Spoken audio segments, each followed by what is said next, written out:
right. They do not have a supernova down the low ground, but waiting for it is going to be Boomy. Yes. Pasha goes for the Ring of Tarask. The Bracer just tanking up a bit.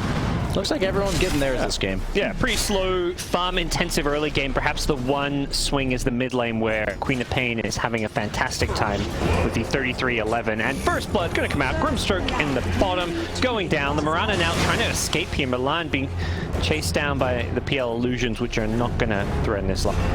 So he's just going to use this to get a last hit. That's my kind of man. And there's room for the extra last hit with no harass. Stampede. Yep. Back at top. Pasha's going to use this to get a stun in, and it's the rotation coming. Magical to Huck. Going to go down. No level 6 on him, nor would he necessarily want to use it. And that's what Navi can use in order to farm, but every bit of levels matters when you're getting free damage from your crit as well as your vampiric aura.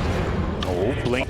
In the arrow, not going to land. The rune going to spawn bottom. It's a regen rune. They threw out the Sonic Wave, which only gets him down a half HP. Magical gets some backup from the Grimstroke here, who gets a nice ink source up, but it's still going to be the death of the Queen of Pain. Magical, with a very aggressive blink in, did not have vision of the high ground.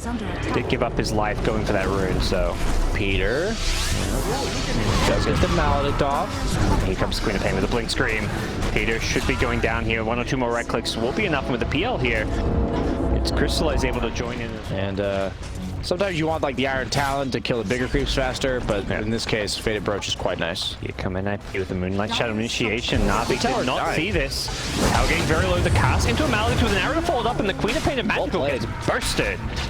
Did a good job hiding everyone on the map when we can make, you know, puns about the era of peace for the king, but that's what I see every game. Seems like there's just this window of we don't have Radiance yet, but it's also hard to kill Wraith King, and both teams just do nothing. And often the laning stage will be a bit more aggressive or bloody on either side, since Wraith King does have a kind of weak laning stage of pressure. But yeah, this game he didn't even have that weak laning stage. As we see the move up top. Gonna get jump, pull back in, and one more Astral Step should be enough to get this kill, or maybe he's just gonna get the right click off. He doesn't have Astral for 20 seconds. Gets juked. Whoa. Okay, he uses a scout. He finds him. Yeah. Lost that extra range. And they were very brief moments. Neck and neck as far as the farm battle goes, and just a random kill here or there. Bounty Root's coming out this Oh, he doppelgangers the Ravage. Crystallize was ready for it, reacted. And now they're going to look to retaliate here. Pasha comes charging in, gets the hoof stomp off. The arrow going to land on him as well. Can the PL do the damage they need to bring down the Void Spirit? Doesn't look like it. And Tanner's just going to jump his way out of there. So no harm, no foul. Oddly enough, despite this being like a first round Void Spirit pick, they don't have any instant disables for him to just have to be reliably locked down by. It's coming with the Sonic Wave, but Navi at the bottom while this is all going on. Yeah, with the stuns, it's not easy to punish this. Magical does have an Orchid queued up for that very reason, so he's going to try and at least force the Void Spirit to go for a defensive item here. They go in with the Sonic Wave. Tanner survives on a sliver of health here. It does still the poison. No, don't deny him. Oh my, I think he might have lived if Milan had the Dragon Scale on Wraith King. That's actually really nice when he only has treads. Okay. It basically doubles his armor, gives him some more tower damage, and they seem to be forcing the issue with no Ravage. This is a bit odd to me, even though they have Radiance. I think it's Navi committed one ultimate in the Sonic Wave, but here we go. The big fight's going to come out. The Thunderwave is trying to keep Navi's side alive. Tanner does not have the damage to burst off. Anyone does manage to finally put down the Grimstroke, but Pasha's trying to return. Ravaged in 20. These poor supports just suffering. Dusted. Yeah. The Shadow Strike full up. Deny him. Return the favor. Yeah. Get him, Tanner. He got hit by a fire spirit. He might actually flow of events here. As well, they are smoked. Double outpost for Dire too. Navi couldn't get up there quick enough. The blink hope's not going to be dodged by them. Ravage comes out as well with an arrow follow-up. A perfect set. We're going to be able to burst down the PL. Disaster for Navi. Although they do find Tanner elsewhere, so maybe not as bad as at first look with the Orchid. You mentioned it. If he dies once, the Orchid. I already think it's worth it. Yep. They're already bad, depending on what side you're looking at. I mean, the Orchid, yeah, definitely worth it, but questionable, maybe Aghanim Scepter rushes. Navi lead the charge in. The Soulbind going to leash two together here. The Sonic Wave perfect on the 4 heroes. Navi with the refresh Phoenix spells are diving in forward, slowing them all down. Blizzy does manage to crack off the slow though. It does look like NiP may be able to, oh, maybe not get out anymore. Mirana needs to juke around these streets, gets caught by a Blink Hope Stomp, and with the Orchid on her, she could not leap away. But Pasha may have overcommitted here. The Wraith King with the Radiance just holding his ground, trying to bring down Pasha, but he gets away just barely to Huck. That bracer, the Vamp Brace value. Yeah, The only PL is Ravage, as he is trying to make a play bottom with the Ag Silence. Yep.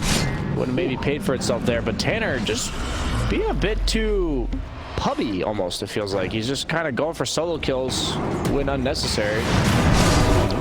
Stagger stuns. Remnant pull back onto the Phoenix, who gets taken out. The arrow almost caught Crystallizes PL there. That would have been very close. Wraith King as well.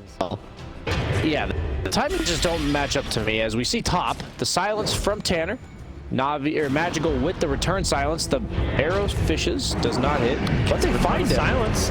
And with the taunt to follow it up, Tanner brings down Magical. He does not have an illusion going. Looks like it's going to go to the top half of the map. Maybe just a deep towards top as we see Tanner catching the Grimstroke.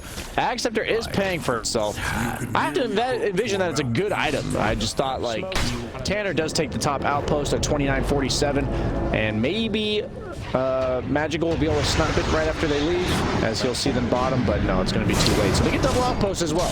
And possibly a Phoenix kill. Yep. Possibly. That looked pretty convincing. You know, holding out judgment with how few kills this game. You know, like, is it going to be a kill? Are they going to commit? Aegis is gone. Definitely the synergy of manning up. You want to make sure every single attack lands when you are hitting with that Satanic, and you want to make sure you're dishing out as much damage as possible. As Magical serves as the human ward, that is also getting a kill. So. Yep. We'll throw out the Sonic Wave just to push him back a bit. And TP is what get ravaged, so... Yeah, you have to. It's too difficult to play around that AoE. It might not matter if it's a short BKB duration as much. Charge in, Tanner barely escapes. Nice two-man Ravage, but they're taking a lot of damage on the dire side. NiP in all sorts of trouble with the Soulbind. That's going to do in the Tide. He can't use any further spells because of the silence. And now Magical charging forward. This Arcane Rune spelling trouble here, but Tanner with a nice position because bottom lane as well as middle lane make this quite obvious. Basha charging in with the Soul Stomp, but completely off the mark with the Hook Stomp. But Phoenix still catch now the Witch Doctor. Phoenix gets the egg off here. They need to keep it alive. Mirana tries to leap in and go for the egg, but will not succeed in doing so. Is forced to leap away. Milan survives thanks to the invis here. The egg going to pop off and go into Huck, but he does have a BKB TP, but the Sonic Wave will be enough. And down he goes. We have something going for us. Maybe I do, at least. I don't know. You've solved it. Yeah. Everyone just needs engineering degrees. Blizzy showing some engineering himself. Gets a nice Blink Ravage to start the fight, but the ball arrow is off the mark. With the Stampede, Slay's able to dodge the arrow. Does have a Supernova here, which I imagine is going to look to find an opening to get off. He doesn't want to get caught by the Mirana. He drops the egg now. There's going to be an attempt to focus down the egg. And they do enough hits, and it doesn't look like they're going to get it. They turn it around, Tanner goes down, Sonic Wave comes out, the Huck needs an exit, he's got a BKB, but it wears off and he dies in the reincarnation. No escape for him, a second death as he comes out. Oof. Only PPD. The arrow couldn't land. Hawk wasn't in range to follow up with anything. No. He's their only damage. And PL, just easiest fight of his life, just... Well, once he could see that they were a little bit tricky to deal with the invis, but he finds Milan, and without the Mirana, they could not bring down the egg. They all end on that egg. And even if they killed the egg, Navi still winning this fight. They killed the Phoenix, that's about it. Yeah.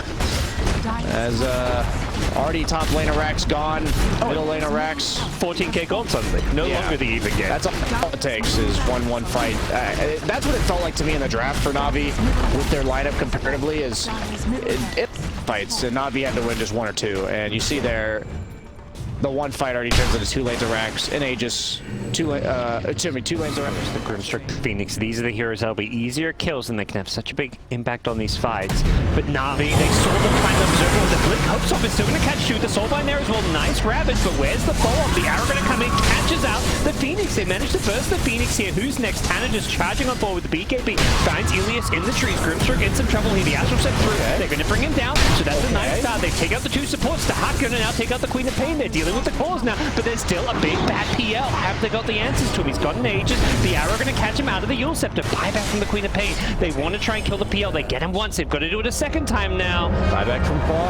Have they got the answers for him? Crystallize immediately. Doppelganger the high ground. Then he turns to fight. He wants to go on Tanner. PL still very healthy. They've got to find the real PL, and I believe they have an idea of where he is with that Satanic Big Pop.